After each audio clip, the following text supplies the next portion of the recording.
পটলের দোরমা বা দোরমা বানানোর জন্য প্রথমেই আমরা পটল নিয়েছি এবং পটলের ভেতর থেকে পটলের যে বিচিগুলো রয়েছে সেগুলো একটা চামচ দিয়ে ভালোভাবে বের করে নিয়ে ভেতরের অংশটাকে বেটে পিষে নিয়েছি। তা আমরা ব্যবহার করার জন্য রেখে দিলাম। এবার একে একে নিয়ে নেব চিকেনটাকেও আমরা ভালোভাবে ব্লেন্ড করে নিয়েছি, সাথে কিছু পেঁয়াজ থেতো করে নিয়েছি।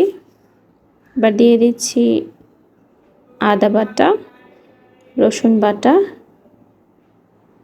জিরা হলুদ বাটা, মরিচ গুঁড়া, লবণ,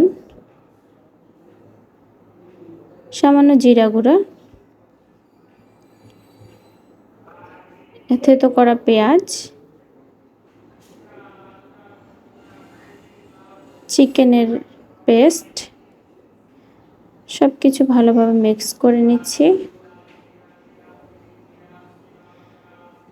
ভালোভাবে মিক্স করা হয়ে গেলে এর সাথে অ্যাড করে নেব পিষে রাখা পটলের যে ভেতরের অংশটা, সেটা থেকে চিপে চিপে পানি ঝরিয়ে বাকি অংশটা আমরা ইউজ করব। এভাবে চিপে চিপে সবটুকু থেকে পানিটা বের করে এবার এটা আমরা চিকেনের সাথে ইউজ করব। এবার সবগুলোকে আবার ভালোভাবে মিক্স করে এবার এখান থেকে পুর আমাদের রেডি হয়ে গেল। এই পুর থেকে এবার আস্তে আস্তে করে পটলের ভেতরে দিয়ে দেব। সবগুলো পটলের ভেতরে এভাবে আস্তে আস্তে পুরগুলোকে দিয়ে দেব। চাইলে এর সাথে আপনারা ডিমও অ্যাড করতে পারেন, বাট আমার মনে হয়েছে যে ডিম অ্যাড করার প্রয়োজন নেই, যেহেতু চিকেন রয়েছেই।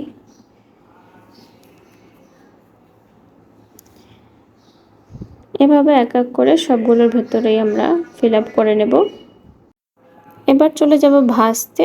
পরিমাণ মতো তেল দিয়ে তাতে পটলগুলো দিয়ে আস্তে আস্তে ঢেকে আমরা ভেজে ভেজে নেব যতক্ষণ না পর্যন্ত ব্রাউন কালার আসে। সুন্দর ব্রাউন কালার হয়ে গেলে বুঝবো যে আমাদের পটল রেডি হয়ে গেছে। কেউ চাইলে এর সাথে গ্রেভি অ্যাড করতে পারেন, আমার মনে হয়েছে শুকনোই খেতে মজা লাগবে, সেজন্য আমি আর গ্রেভি অ্যাড করিনি।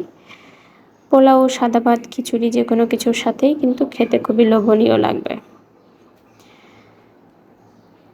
তো কেমন লাগলো পটলের এই রেসিপি অবশ্যই কমেন্ট করে জানাবেন এবং ভিডিও ভালো লাগলে অবশ্যই সবার সাথে শেয়ার করবেন। ধন্যবাদ সবাইকে।